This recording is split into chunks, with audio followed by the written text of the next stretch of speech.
Bonjour et bienvenue à tous dans ce cours de base de données avancée. Ce cours est destiné aux étudiants de Master 1, spécialité ingénierie des systèmes informatiques intelligents. Alors, nous aborderons ici les bases de données objets relationnels.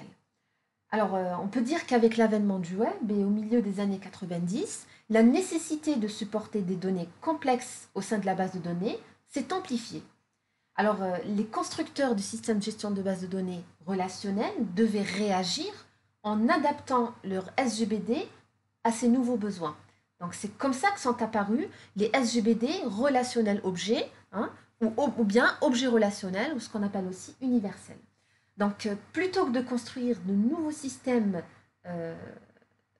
objets, l'idée était d'introduire dans les systèmes relationnels déjà existants des concepts apportés par les SGBD objets. Et ce, bien sûr, pour profiter de la puissance de modélisation du modèle objet. Alors, cette partie est consacrée à l'étude du langage de requête SQL3. En fait, SQL3 est une extension du langage SQL2 que vous connaissez. Donc, cette version de la norme SQL est apparue en 1999. Alors, avant 1900, ou plutôt avant SQL 99, il existait un nombre assez simple de types prédéfinis que vous connaissez. Et à partir de SQL 1999, il y a eu d'autres versions, il y a eu SQL 2003 après, on a ajouté un système de type étendu à SQL permettant les types structurés et l'héritage de types.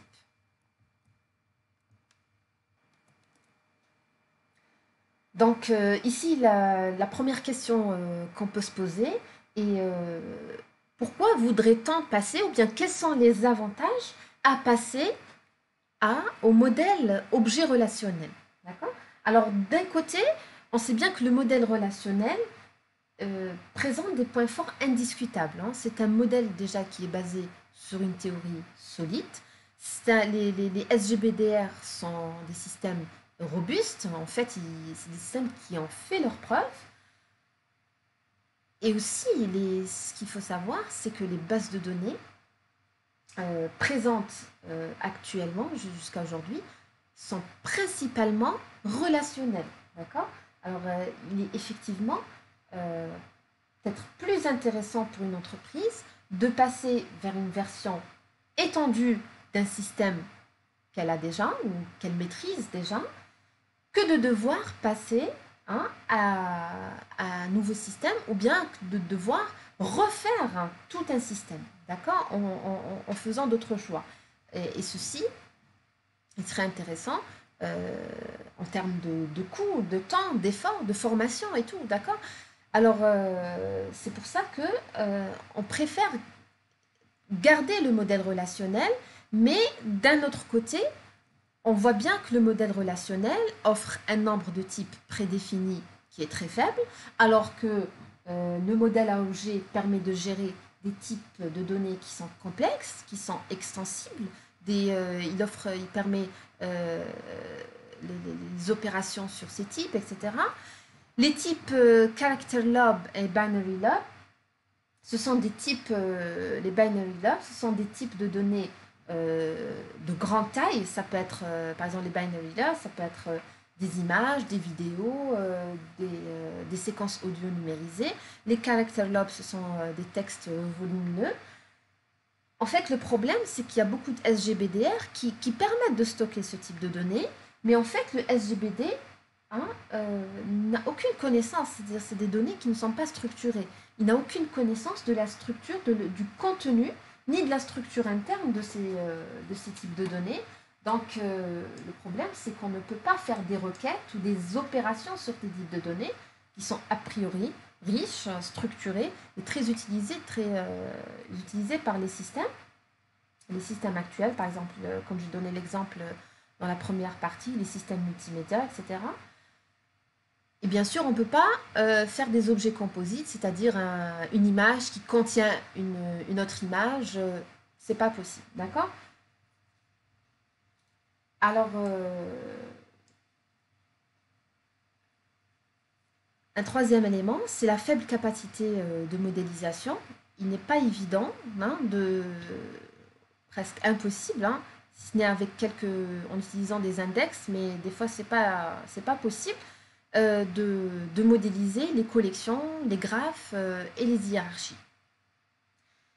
Donc, le principe du relationnel objet, c'est de garder les SGBDR avec toutes leurs forces, d'accord, et combler ces manques par la modélisation objet. D'accord. On avait présenté dans la première partie les caractéristiques de l'objet et on voit bien que la technologie objet vient combler tous les vides qui sont présentés ici. D'accord. Donc, c'est ce que nous allons voir dans cette partie. Hein, nous allons présenter les possibilités de SQL dans sa version 3. Alors, le SQL 3 ou bien SQL 99 vient avec des extensions, hein, du modèle relationnel avec les attributs multivalués. Alors, les attributs multivalués, c'est-à-dire au lieu d'utiliser un attribut atomique, on peut utiliser des structures, des listes, des tableaux, des ensembles de données, etc. Un autre rapport, hein, c'est l'héritage sur les tables et sur les types, on verra ça. Les domaines, alors dorénavant, les domaines peuvent être de type utilisateur. D'accord. On pourra définir nos propres types de données, ce qu'on appellera les types abstraits de données, d'accord, qui ont une structure cachée grâce à l'encapsulation et des méthodes qui manipulent ces données-là. L'identité d'objet, on verra ça, on verra qu'elle sera utile pour un objet de référencer un autre objet. On utilisera le principe d'identité d'objet et aussi le polymorphisme. Alors, vous savez bien que le modèle relationnel impose la première forme normale, où tout attribut d'une table doit être atomique. D'accord. En fait, l'apport essentiel de l'objet relationnel est sans doute le support des objets complexes au sein du modèle. Donc, le support d'objets complexes permet en fait de faire disparaître cette première forme normale. On appellera ça la forme, plutôt la non-première forme normale, ou bien les bases de données, c'est-à-dire là, à partir de là, on va construire des bases de données en non-première forme normale, où tout attribut peut être de type complexe, d'accord? C'est ce qu'on veut dire par les domaines multivalués. C'est la non-first normal form. Alors, ici, on a un cas particulier de modèle relationnel qui est le modèle relationnel imbriqué, les Nested Relational Model. Par exemple, ici, on a un service, hein, on veut stocker les informations dans une base de données relationnelle objet, on souhaite stocker les informations qui sont liées à, plutôt aux différents services d'une entreprise. Par exemple, là, j'ai une table, hein, on voit bien qu'un service a un numéro, a un chef de service, a une adresse et a un ensemble d'employés.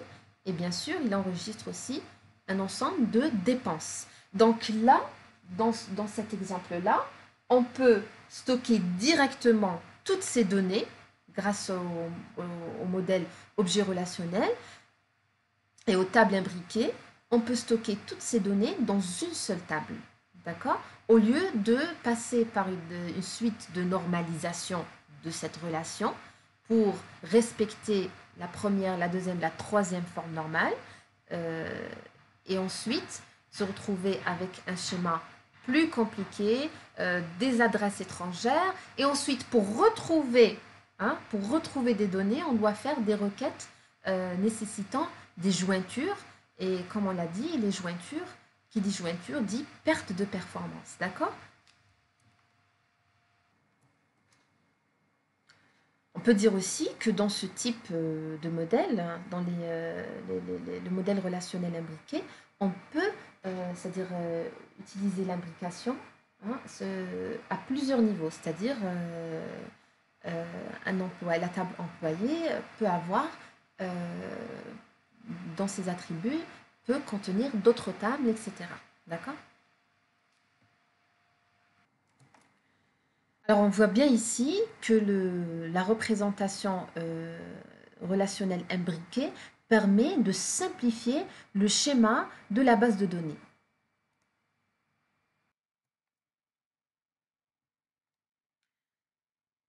Alors, dans ce qui suit, nous allons présenter l'essentiel des commandes composant les fonctionnalités objets de SQL3. Alors, dans SQL3, le système de type de SGBD devient extensible, comme on avait dit plus haut. Donc, il n'est plus limité au type alphanumérique de base, comme avec le relationnel pur et SQL2. Donc, on pourra définir de nouveaux types, par exemple, définir des types texte, des types image, des types points. C'est-à-dire, il devient possible de créer des types qui suivent les besoins, hein, de l'application, du problème qu'on souhaite, de l'application qu'on souhaite créer. Voilà, c'est-à-dire on peut adapter les types selon les besoins de notre application. Alors, ici, on va présenter la notion de type de données utilisateur ou bien user data type. C'est des types de données définissables par l'utilisateur, composés d'une structure de données et d'opérations encapsulant cette structure. Ces types de données sont appelés aussi les types abstraits ou bien abstract data type. En SQL3, c'est les types abstraits. Voilà. Alors, l'utilisateur, bien le programmeur, peut créer ses propres types de données. On peut trouver deux types de données. Les types, ce qu'on appelle les types distincts, qui contient une seule valeur. Par exemple, là, j'utilise la syntaxe SQL3, create type. Taille, elle est de type number3. Create type, date de naissance, elle est de type date. Et ce que nous intéresse le plus dans cette partie, on peut créer les types structurés. Alors, les types structurés, en fait, ils permettent aux attributs composés de la modélisation entité-association d'être représentés directement dans notre base de données.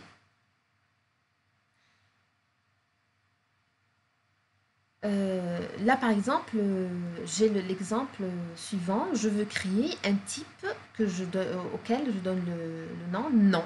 Alors, create type non as prénom, nom de famille. D'accord? Ceci, là, je viens de créer un type structuré. D'accord? Non. À partir de là, je peux définir des attributs qui auront ces types-là. Ce sera ce qu'on appelle un type complexe. D'accord? Un deuxième exemple, je peux créer par exemple un type adresse. Une adresse peut être considérée comme un attribut complexe d'une table, un attribut complexe dans lequel on peut définir la structure comme suit. La rue, la ville et le code postal, d'accord? Ensuite, on pourra utiliser ce type-là, d'accord? Pour créer d'autres types, par exemple personne, dans les attributs, peuvent contenir adresse, l'adresse de cette personne. Elle peut être une partie d'une table et elle peut être aussi une partie d'une table relationnelle ou bien d'une table objet. On expliquera ça plus bas. En fait, pour éclaircir les choses, faut savoir que les types abstraits, les types qui sont définis dans SQL3, ils représentent les classes de notre diagramme de classe UML, d'accord? Alors, quand on fait la conception de notre application, la conception de notre problème, une fois on a dressé notre diagramme de classe, les classes qu'on a définies seront représentées dans la base de données par des types. Plutôt, on va les définir comme des types dans la base de données. D'accord? Comme des types abstraits dans la base de données. Bien sûr, un type peut avoir ses méthodes. D'accord? Les méthodes qui encapsulent et qui manipulent ces attributs-là. D'accord? Ensuite, pour la persistance de ces classes, D'accord? Donc, ce qui nous intéresse après, c'est comment rendre ces classes persistantes. La persistance de ces classes, ceci se fera à travers des tables relationnelles. D'accord? Alors ici, une table relationnelle, on peut utiliser un type pour créer une table, un type de données, pour créer une table. Alors nous pouvons utiliser ces types pour créer des attributs composés dans une relation. Alors par exemple, create table, personne. Quels sont les attributs de cette table? C'est un attribut nom dont le type est le type nom que je viens de créer. Un attribut adresse dont le type est adresse que je viens de créer ici. Et ensuite, date de naissance, hein, dont le type est prédéfini, date. Bien sûr, ensuite, une fois on a créé ces types qui sont structurés, hein, si on souhaite accéder par exemple au nom de famille d'une personne, une fois on a créé cette table, on va y accéder en utilisant un point. D'accord? Alors si j'écris par exemple nom.prénom, ou bien nom, dans mon exemple ici, par exemple adresse.rue, va me renvoyer la rue de la personne. C'est comme on a vu dans les structures, dans le langage C. Voilà.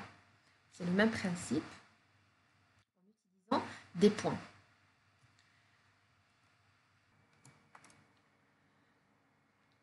Alors, un autre cas d'utilisation des types structurés, c'est pour créer ce qu'on appelle des tables d'objets. D'accord? Alors, jusque-là, les types structurés étaient utilisés pour créer des tables relationnelles. C'est-à-dire là, le type structuré était considéré seulement comme une colonne. D'accord? On appelle ça, dans ce cas-là, c'est ce qu'on appelle des objets colonnes. D'accord? Nom, c'est un objet colonne. Adresse, c'est un objet colonne. D'accord? Mais en fait, on peut créer des types structurés pour pouvoir en faire des tables. Voilà. Par exemple ici, une table objet, d'accord? Une table objet peut être définie en référençant un type de données. Il est possible de spécifier les mêmes contraintes au moment de la création de la table et non au moment de la création de type. C'est-à-dire que quand j'écris create table, c'est la syntaxe SQL2 hein, que vous connaissez. Donc on peut spécifier des contraintes, par exemple des contraintes de clés primaires, etc. D'accord? Donc ici, regardez bien, je viens de créer un type que j'ai appelé type personne. Create type personne, as, nom. Premier attribut, nom, elle est de type nom. Adresse de type adresse, date de naissance, et je mets note finale, j'expliquerai très bien ce mot-clé plus bas. Là, qu'est-ce que je viens de faire? Create table personne, je crée une table qui s'appelle personne, of type personne. D'accord? Là, je viens de créer une table d'objets. Ce type qui vient d'être créé ici a été utilisé pour en faire une table. D'accord? C'est ce que je disais tout à l'heure avec les diagrammes de classe.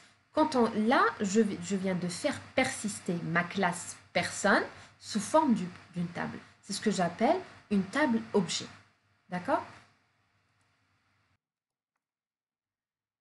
Donc, pour résumer ce qu'on vient de voir jusque-là, on peut dire que la structuration des données dans le modèle relationnel objet peut se faire de deux manières. Soit en créant des tables relationnelles classiques, comme je viens de faire ici, d'accord? Soit en créant des tables objets, d'accord? Alors, une table objet relationnel, quand je dis table objet, c'est-à-dire que c'est une table objet issue du modèle objet relationnel, c'est une table qui contient, alors la table objet relationnel, c'est une table qui contient des éléments de type objet. D'accord? Là, j'ai des éléments qui suivent ce type-là. Je dis of type person. C'est des éléments de type objet. Et vu que c'est des éléments de type objet, on introduit la notion d'object identifier. D'accord? L'identifiant d'objet, c'est-à-dire chaque élément de la table, chaque ligne, chaque tuple de la table, c'est un objet. D'accord? C'est une personne, un objet personne, qui sera identifié par son OID. D'accord? Donc le SGBD va donner à chaque objet, chaque tube de la table, un Object Identifier, un OID. Voilà.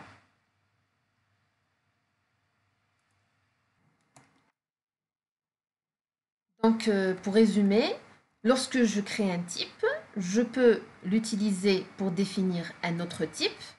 D'accord? Alors, par exemple ici, j'ai créé un type utilisant d'autres types. Soit ce type-là sera utilisé comme objet colonne, par exemple ici, ce sera une colonne de la table personne. Ou bien,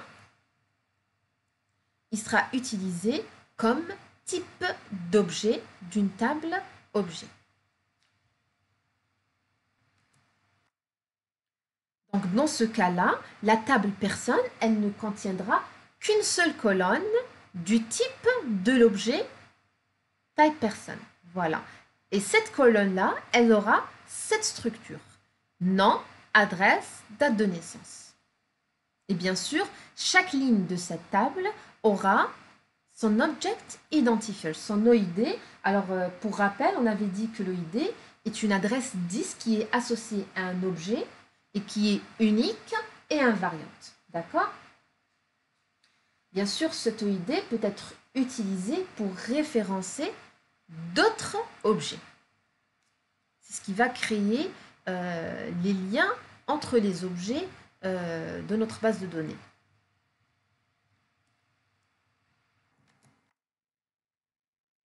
Donc, comme on avait dit, une table objet dispose d'un OID pour chacun de ces tuples. Et ce type de table, les tables objets, une fois on a créé une table objet, ce type de table permet de profiter de l'héritage de type pour permettre justement l'héritage de schéma de table. On verra des exemples plus bas. Un autre type de données, un autre type de données structurées, ce sont les types lignes. Alors, les types lignes, regardez cet exemple, create table, personne R, nom, le nom de l'attribut de la table personne R, elle est de type ligne. Row, personne, nom famille. Adresse, row, rue, ville, code postal, date de naissance, elle est de type date. En fait, c'est une séquence de paires de noms de champs et de types de données, d'accord, qui forment un type de données représentant des types lignes. On appelle ça les types lignes. En fait, cet ensemble non encapsulé d'attributs permet de stocker des tuples complets dans une seule variable. C'est ce qui nous permettra par la suite, par exemple, de passer ces variables en arguments de routine, de faire retourner ces valeurs de ce genre à partir d'appels de fonctions. C'est dans ce cas-là que ces types de données sont utiles. L'interrogation d'une base de données relationnelle objet, en fait, elle se fait de la même manière qu'en SQL2. On va utiliser la requête select. D'accord? Alors, quand j'écris select nom.nomfamille adresse.ville from person, il va me retourner tous les noms de famille. D'accord? Pourquoi j'ai mis point? Parce que le nom de famille se trouve dans la structure, dans le type, dans l'attribut structuré nom. D'accord? Ville se trouve dans l'attribut structuré adresse. Donc, je vais mettre adresse.ville. Nom.famille. Point nom de famille. Donc, cette requête, elle va me retourner les noms de famille ainsi que les villes où ils habitent qui se trouvent dans la table personne, tout simplement.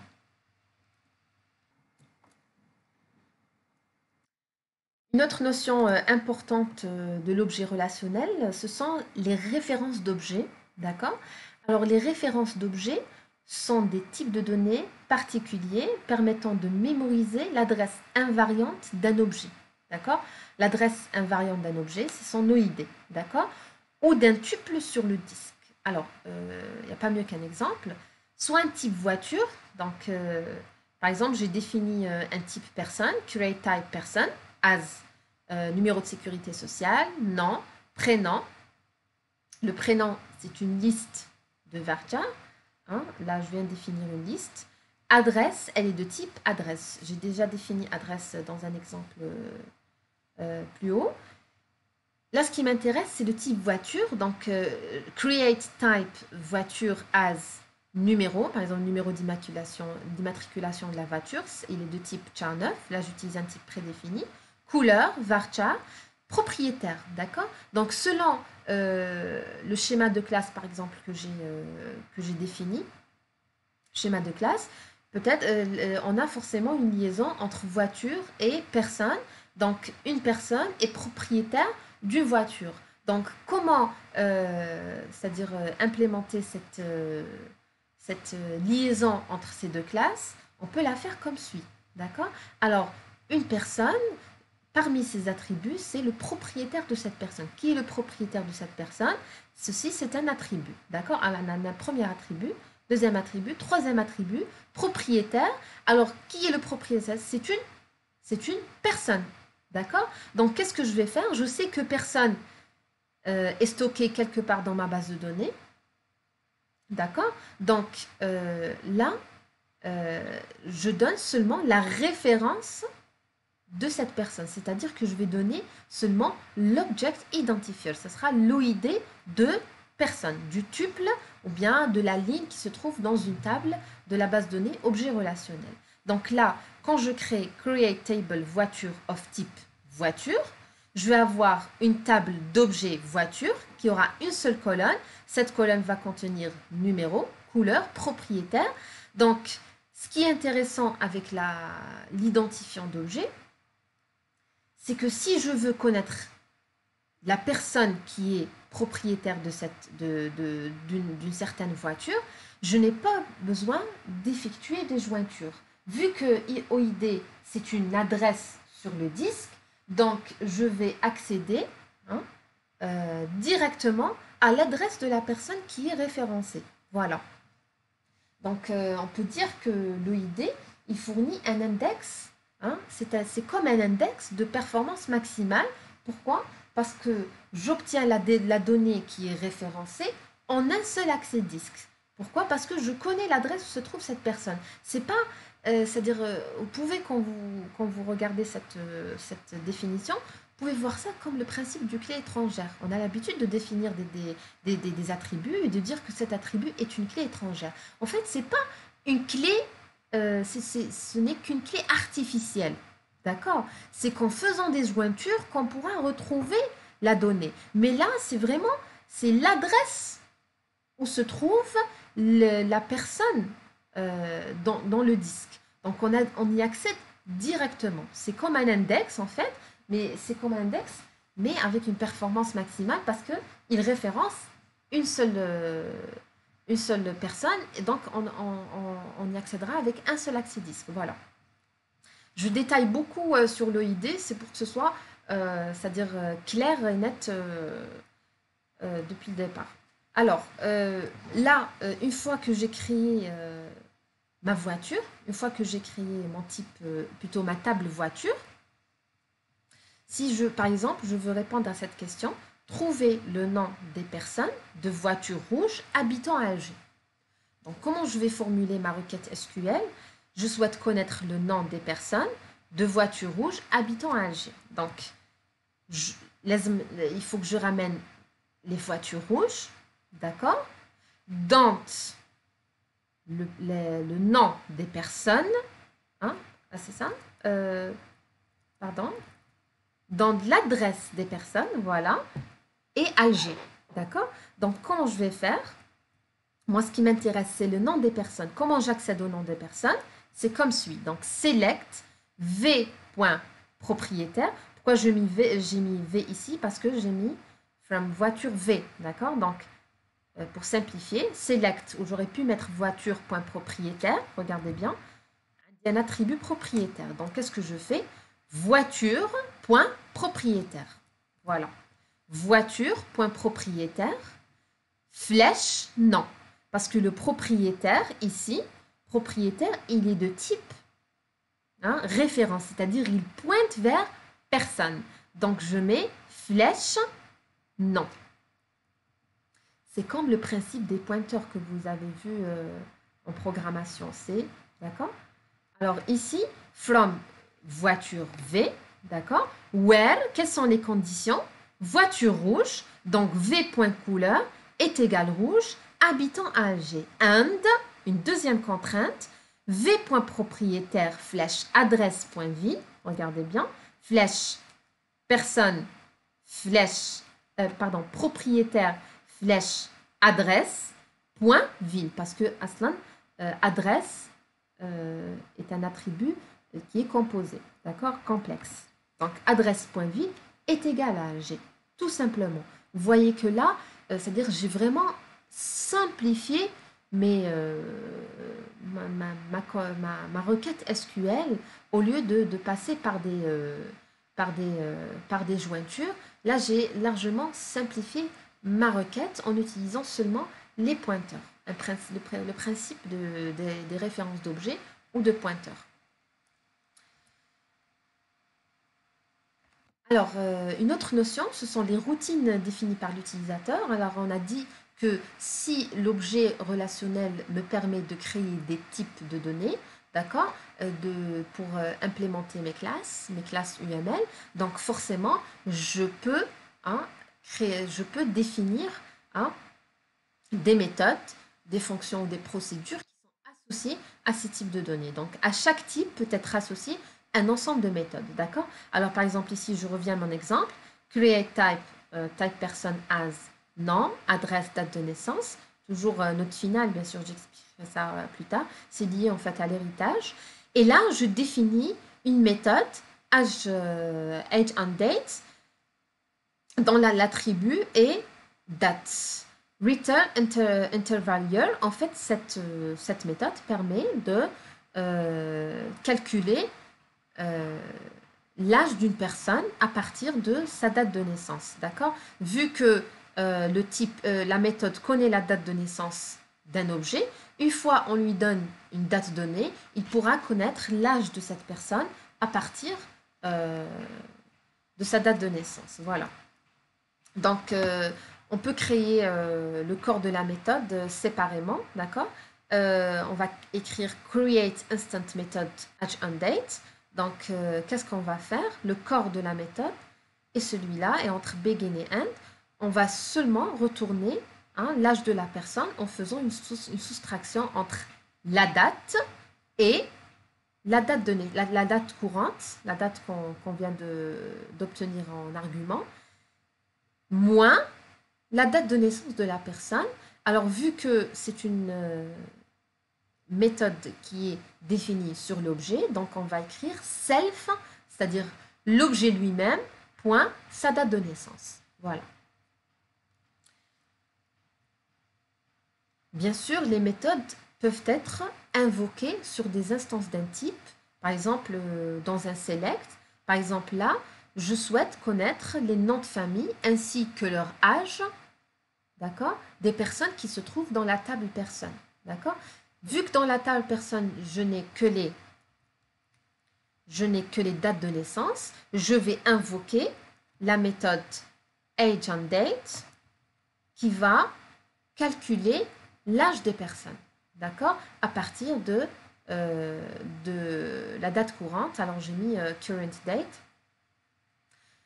from person, voilà. Alors, une notion qui est très intéressante dans le modèle relationnel objet est l'héritage de type.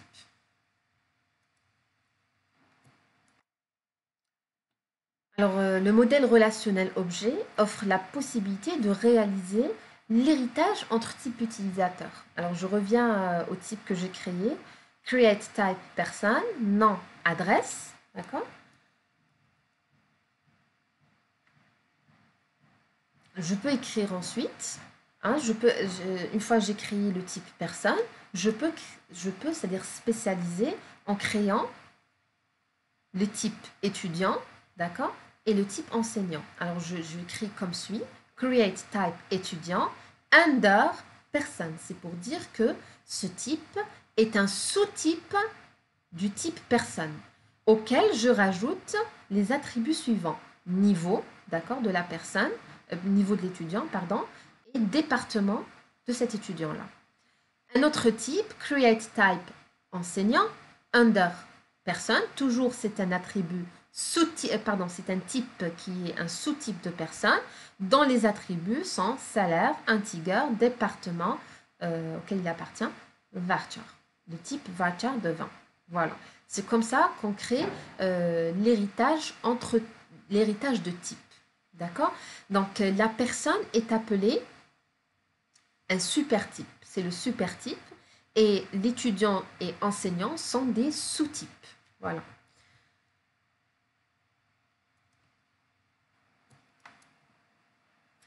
Donc, à l'aide de la clause, je reviens, à l'aide de la clause under, on peut créer une hiérarchie entre types. Donc, un sous-type, hein, alors, l'écriture, qu'est-ce qu'elle implique? Un sous-type hérite de tous les attributs et du comportement, c'est-à-dire les méthodes de son supertype. Donc, le type étudiant aura en plus de ces types, en plus de ces attributs, tous les attributs et toutes les méthodes de l'attribut personne. C'est comme l'héritage que vous avez, c'est-à-dire étudié en programmation orientée objet. Un sous-type peut définir des attributs et des fonctions supplémentaires, d'accord, comme tout autre user data type, d'accord, et un sous-type peut écraser des fonctions héritées, d'accord. Alors écraser, c'est-à-dire c'est tout simplement la substitution ou bien ce qu'on appelle la redéfinition, en anglais ce qu'on appelle le overriding. Alors j'explique. La redéfinition des méthodes héritées. Donc, les méthodes d'un type structuré sont héritées par ses sous-types, tout comme les attributs. D'accord? Cependant, un sous-type peut redéfinir l'effet d'une méthode en déclarant la méthode à nouveau. D'accord? Donc, en utilisant la méthode de substitution au lieu de la méthode dans la déclaration du supertype. C'est ce qu'on appelle le overriding quand on a expliqué au départ dans la première partie, le polymorphisme. Voilà.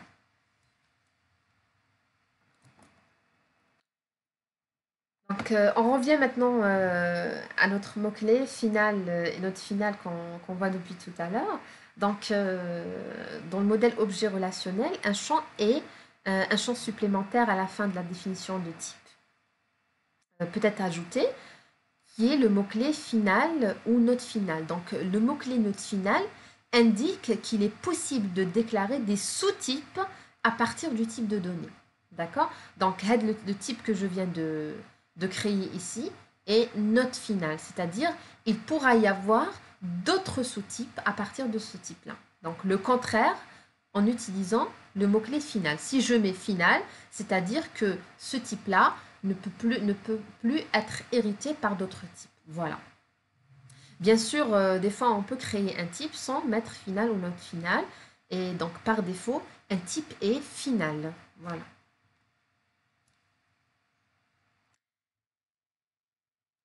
On vient de définir jusque-là l'héritage de type. Un autre type d'héritage, c'est l'héritage de table. Pardon. Donc, les sous-tables en SQL correspondent à la notion de généralisation et de spécialisation du modèle entité-association. D'accord? Donc, si j'écris create table people of person, d'accord? Alors là, j'ai une table qui s'appelle personne, elle est de, une table people, elle est de type personne. D'accord? C'est une table objet. Ensuite, nous pouvons définir des tables étudiants et des tables enseignants en tant que sous-table de personnes. Donc, je vais écrire create table étudiant of étudiant under people. D'accord? Create table enseignant of enseignant under people. D'accord? Ce sont des sous-tables de la table people. Donc, dans ce cas-là, lorsque nous déclarons les étudiants et les enseignants comme des, regardez bien, quand je déclare les tables étudiants et les tables enseignants comme des sous-tables de la table personne, d'accord? people, il faut savoir que chaque enregistrement qui est présent chez étudiant ou enseignant devient implicitement présent dans la table personne. Parce que étudiant, c'est une personne. Donc, si je crée un tuple dans la table étudiant, donc, j'ai une nouvelle personne, d'accord, dans la table people. Ainsi, si une requête utilise la table people, elle trouvera non seulement des enregistrements directement insérés dans cette table, d'accord, mais également des enregistrements insérés dans ces sous-tables, à savoir étudiants et enseignants, d'accord. Cependant, seuls les attributs présents chez personne, d'accord, ou people, sont accessibles par cette requête, d'accord, parce que la table people, elle a une structure, d'accord, elle ne va pas changer, donc on prend que les attributs qui sont dans people, on ne va pas considérer les autres attributs qui seront définis par étudiant. D'accord? Parce que quand je crée une table, une sous-table étudiant, je peux lui ajouter de nouveaux attributs, bien sûr. Je peux ajouter de nouvelles méthodes, etc. Voilà. Un exemple ici, un deuxième exemple, je peux créer create table sportif under person, auquel, alors Hadi c'est un nouvel héritage, auquel je rajoute un nouvel attribut niveau, d'accord, le niveau de ce sportif. Donc, la recherche des personnes de prénom Ahmed retournera à la fois les personnes et les sportifs de prénom Ahmed. Alors, si j'écris select nom, prénom, adresse from person, where prénom est égal Ahmed, donc là, on va considérer les attributs, les tuples qui se trouvent dans la table personne et aussi les tuples qui se trouvent dans la table sportive. Voilà.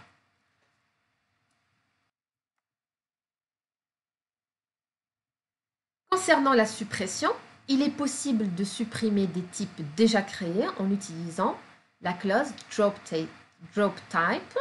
Même chose pour les tables construites à partir de ce type. Hein, il va falloir les supprimer d'abord. Hein, en utilisant drop table, ainsi que les types construits. Donc là, regardez bien, si je veux par exemple supprimer le type adresse, je dois d'abord supprimer les types qui ont été construits à partir de ce type-là, et je dois aussi supprimer les tables qui ont été construites à partir de ce type-là. Donc je dois d'abord écrire drop table person, drop type person. Ensuite, je supprime mon adresse, mon type adresse, drop type adresse.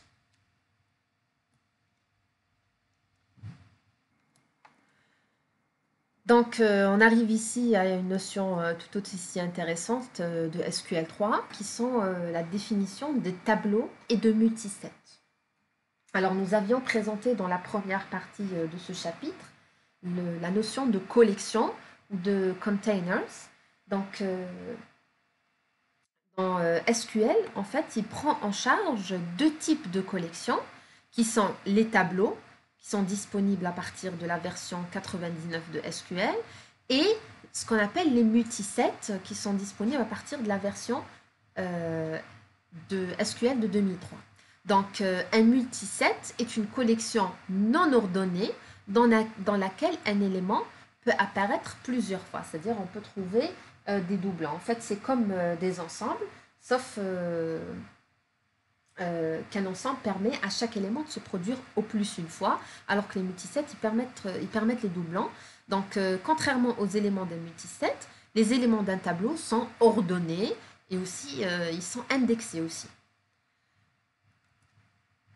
Donc, il n'y a pas mieux qu'un exemple. Alors, regardez bien. Je définis un type utilisateur qui s'appelle livre. Alors, un livre a un titre. Hein. Un livre possède un ou plusieurs auteurs. Donc, là, par exemple, je crée le type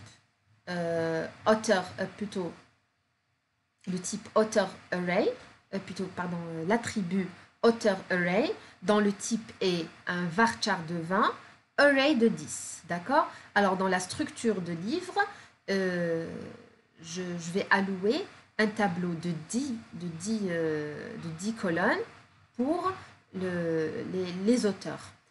Publication date, il est de type date. Un éditeur, d'accord, elle est de type éditeur. Là, je définis ici par create type. C'est un type complexe, d'accord? Alors, nom, branche de l'éditeur, d'accord? Ensuite, les mots-clés d'un livre, ce sont des varchars. Je vais les définir comme un multiset, c'est-à-dire un ensemble non ordonné avec des doublons, d'accord? Alors là, une fois je crée la table livre, create table livre of livre, je viens de créer une table objet, d'accord?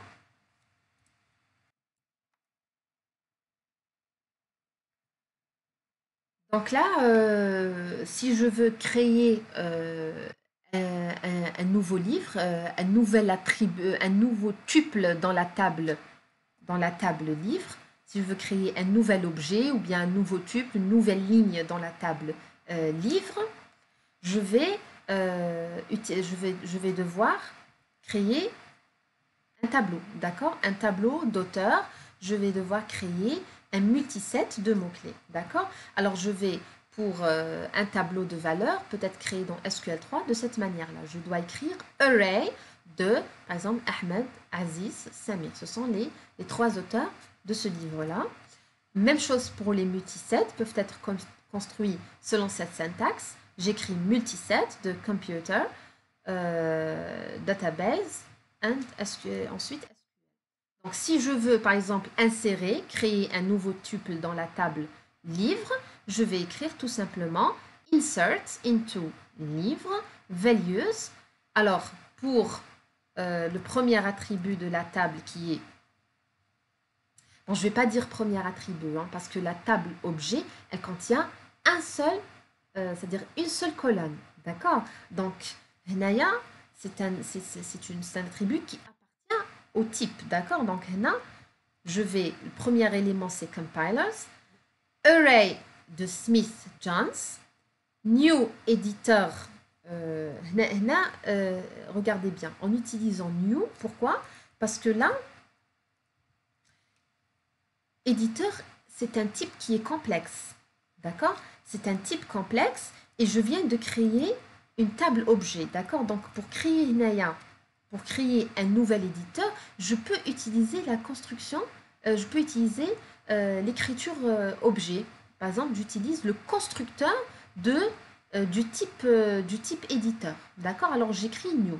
D'accord? C'est une vision objet. Je peux utiliser la vision relationnelle en écrivant seulement, entre parenthèses, les valeurs de l'éditeur. Voilà. Ensuite, pour créer l'ensemble des mots-clés, on va écrire simplement multiset, parsing, analysis. Donc, à partir de là, nous pouvons accéder aux éléments d'un tableau ou les mettre à jour en spécifiant seulement l'index du tableau. Par exemple, je vais écrire auteur de array 1.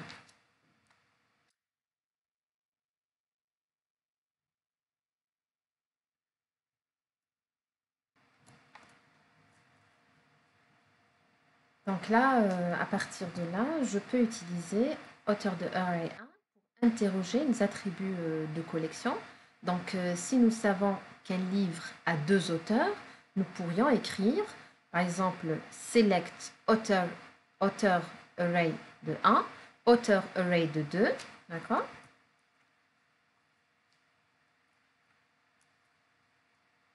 Je vais accéder à ces auteurs, d'accord?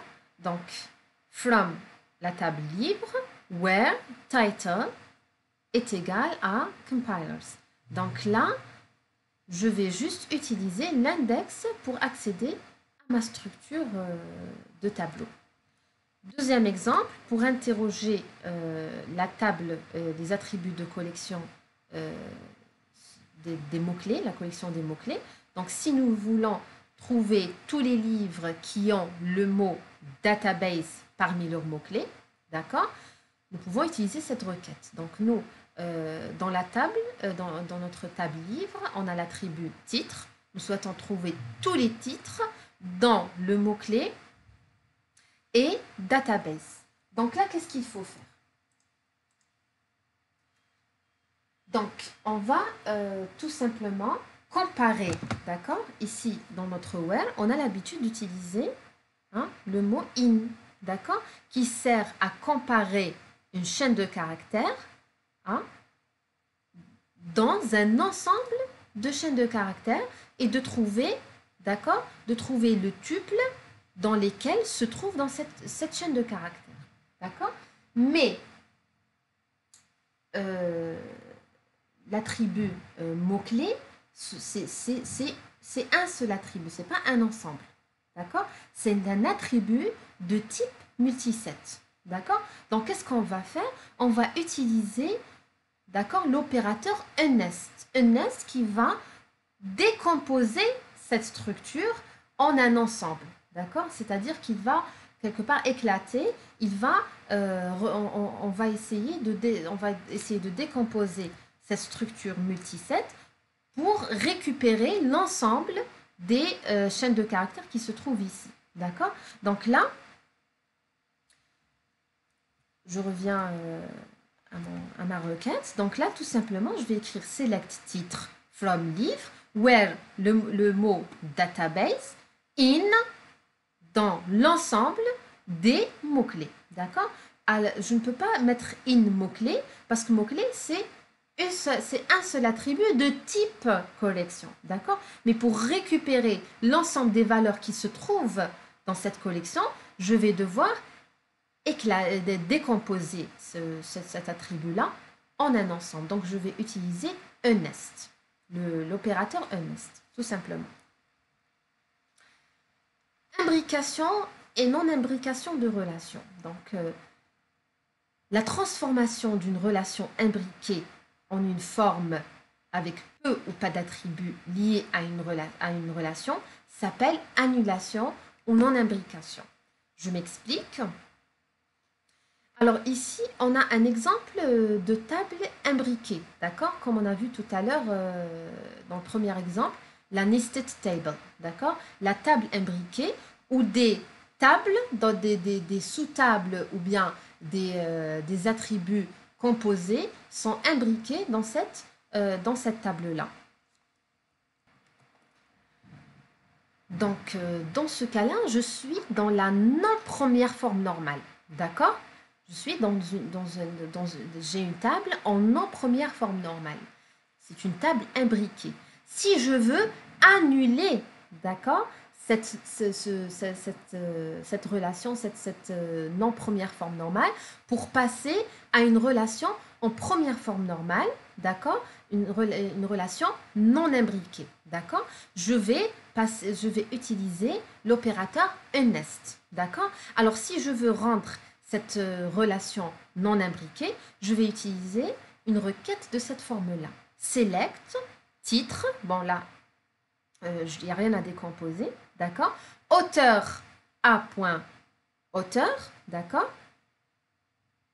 Éditeur.nom, tout simplement, vu que l'éditeur taille, c'est pas la même chose, ça c'est un attribut complexe, d'accord. C'est un attribut de type complexe, mais ça c'est un attribut de type collection, c'est pas la même chose, d'accord.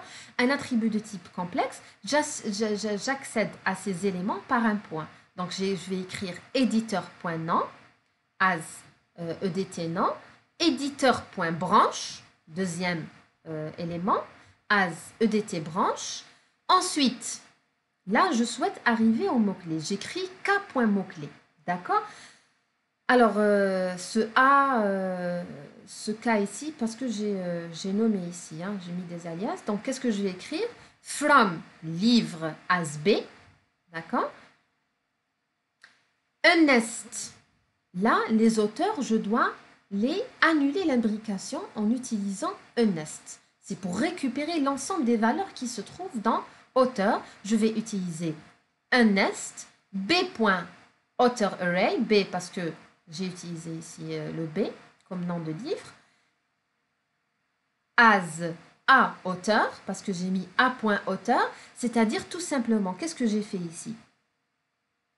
J'ai transformé la relation authorArray, qui était en non première forme normale, je l'ai transformé en une nouvelle relation A, d'accord? En une nouvelle relation A qui est en première forme normale, c'est-à-dire John, un tuple John, suivi d'un autre tuple Smith. Alors que là, avant, j'avais un seul tuple qui contenait John et Smith. C'est clair? Donc là, grâce à quoi? Grâce à l'opérateur unNest. Je fais la même chose pour mots-clés.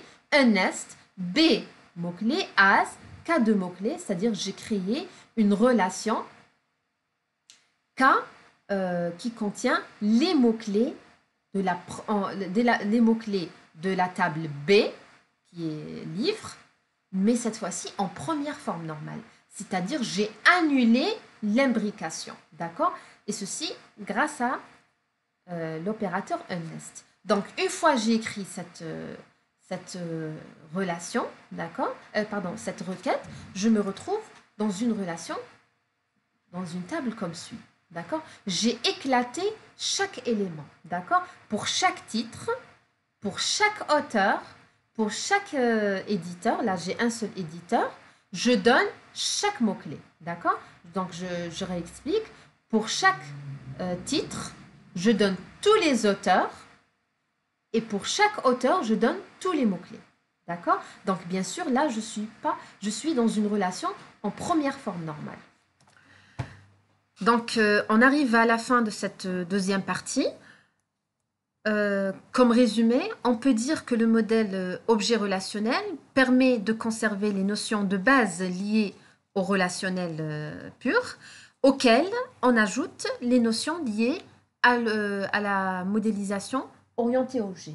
Alors, ce type de représentation permet, si vous avez remarqué, de se rapprocher plus du modèle conceptuel des données et bien sûr de réduire les pertes de performance liées à la normalisation et aux jointures grâce à l'identifiant d'objets. Donc, je vous remercie pour votre écoute. Si vous avez d'autres questions, n'hésitez pas à me les poser. Et je vous remercie. Au revoir.